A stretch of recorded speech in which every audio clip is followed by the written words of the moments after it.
ఒక నేరస్తుడు ఏదో ఒక చిన్న లూప్ అన్న లేదంటే చిన్న సాక్ష్యాన్ని వదిలి వెళ్తాడంటానికి ఈ సత్యవర్ధన్ కేసే ఉదాహరణ. సత్యవర్ధన్ అనే ఒక దళిత బిడ్డ తెలుగుదేశం పార్టీ ఆఫీసులో కంప్యూటర్ ఆపరేటర్ గా పనిచేస్తా ఉంటే ఆ రోజు దాదాపుగా 80-100 మంది చేత దౌర్జన్యం చేసి ఏ విధంగా కార్లు పగలగొట్టి కంప్యూటర్లు పగలగొట్టి విధ్వంసాన్ని సృష్టించి, అసలు విధ్వంసం సృష్టించాల్సినటువంటి అవసరం వంశీకి ఏముందని ఒకసారి ఆలోచన చేస్తే కేవలం తాడేపల్లి ప్యాలెస్ లో తన బాస్ సైకోని ఏదైతే సంతృప్తి పరచడానికి మాత్రమే చేశాడు తప్ప వంశీ గన్నవరంలో తెలుగుదేశం గాని తెలుగుదేశం పార్టీ శ్రేణులు గాని ఏ రోజు అన్యాయం చేయాలి. ఆయన ఎప్పుడు నిలబడ్డా గానీ ఆయన ముఖం చూసే ఓటేలే. తెలుగుదేశం పార్టీ ఇచ్చినటువంటి మ్యాండేట్ ని బేస్ చేసుకునే వంశీని గెలిపించారు తప్ప వంశీకి ఎక్కడా కూడా తెలుగుదేశం అన్యాయం చేయలేదనే విషయం వంశీకి కూడా తెలుసు. కానీ తెలిసిన తర్వాత ఆయన ఎవరు సంతృప్తి పరచాలంటే సైకో నైజం ఉన్నటువంటి వ్యక్తులు ఏ విధంగా వ్యవహరిస్తారనేది మనం గన్నవరం తెలుగుదేశం పార్టీ ఆఫీస్ మీద దాడిని మనం చక్కగా వివరణ చేస్తే ఇదే అర్థమవుతా ఉంది. కేవలం అతనికి ఎటువంటి అన్యాయం చేయనటువంటి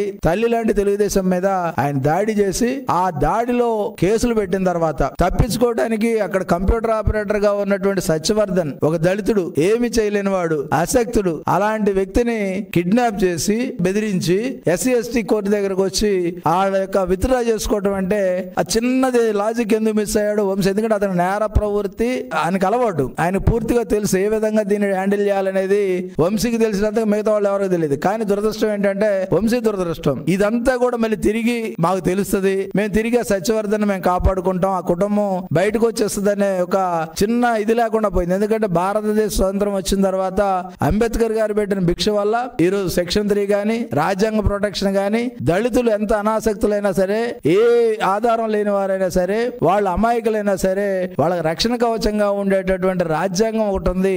ఆ రాజ్యాంగం ద్వారా దళితులు కాపాడబడతారు. అదేవిధంగా తెలుగుదేశం పార్టీలో చంద్రబాబు నాయుడు గారి నాయకత్వంలో పరిపాలన సాగిస్తున్నటువంటి ఆంధ్రప్రదేశ్ లో దళితులకు అండ ఉంటదనే విషయాన్ని మర్చిపోయి సత్యవర్ధన్ కిడ్నాప్ చేయడం అనేది చూస్తా ఉంటే బరిదగింపు అనేది ఏ స్థాయికి వెళ్ళింది అనేది మనం అర్థం చేసుకోవచ్చు. ఎందుకంటే ఆయన మట్టిలో కొట్టాడు, పొలాల్లో కొట్టాడు, దేవుడు భూములు చేశాడు. ఒక ఊరు ఒక వాడని కాదు, గన్నవరం నియోజకవర్గం తన సంస్థానంగా చూసి జగన్మోహన్ రెడ్డి ఏ విధంగా అయితే రాష్ట్రాన్ని దోచుకున్నాడో ఈ వంశీ కూడా అదే విధంగా గన్నవరాన్ని లూటీ చేసినటువంటి పరిస్థితి. ఆఖరికి విమానాశ్రయ భూములను కూడా వదలకుండా ఒక నేరస్తుడు ఏదో ఒక చిన్న లూప్ అన్న లేదంటే చిన్న సాక్ష్యాన్ని వదిలి వెళ్తాడంటానికి ఈ సత్యవర్ధన్ కేసే ఉదాహరణ. సత్యవర్ధన్ అనే ఒక దళిత బిడ్డ తెలుగుదేశం పార్టీ ఆఫీసులో కంప్యూటర్ ఆపరేటర్ గా పనిచేస్తా ఉంటే ఆ రోజు దాదాపుగా 80-100 మంది చేత దౌర్జన్యం చేసి ఏ విధంగా కార్లు పగలగొట్టి కంప్యూటర్లు పగలగొట్టి విధ్వంసాన్ని సృష్టించి, అసలు విధ్వంసం సృష్టించాల్సినటువంటి అవసరం వంశీకి ఏముందని ఒకసారి ఆలోచన చేస్తే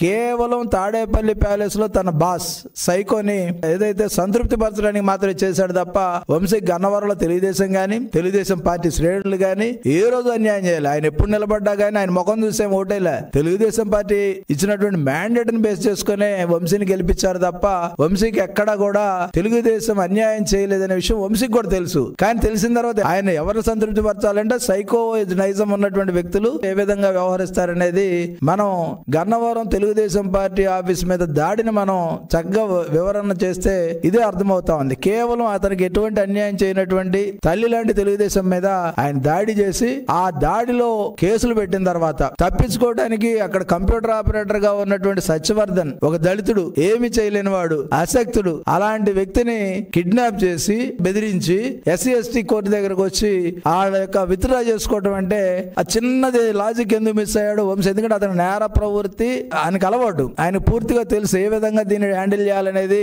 వంశీకి తెలిసినంత మిగతా వాళ్ళు ఎవరికి తెలియదు. కానీ దురదృష్టం ఏంటంటే వంశీ దురదృష్టం ఇదంతా కూడా మళ్ళీ తిరిగి మాకు తెలుస్తుంది, మేము తిరిగి సత్యవర్ధన్ మేము కాపాడుకుంటాం, ఆ కుటుంబం బయటకు వచ్చేస్తుంది అనే ఒక చిన్న ఇది లేకుండా పోయింది. ఎందుకంటే భారతదేశ స్వతంత్రం వచ్చిన తర్వాత అంబేద్కర్ గారు పెట్టిన భిక్ష వల్ల ఈరోజు సెక్షన్ 3 గాని రాజ్యాంగ ప్రొటెక్షన్ గాని దళితులు ఎంత అనాసక్తులైనా సరే, ఏ ఆధారం లేని వారైనా సరే, వాళ్ళ అమాయకులైనా సరే వాళ్ళకి రక్షణ కవచంగా ఉండేటటువంటి రాజ్యాంగం ఒకటి ఉంది.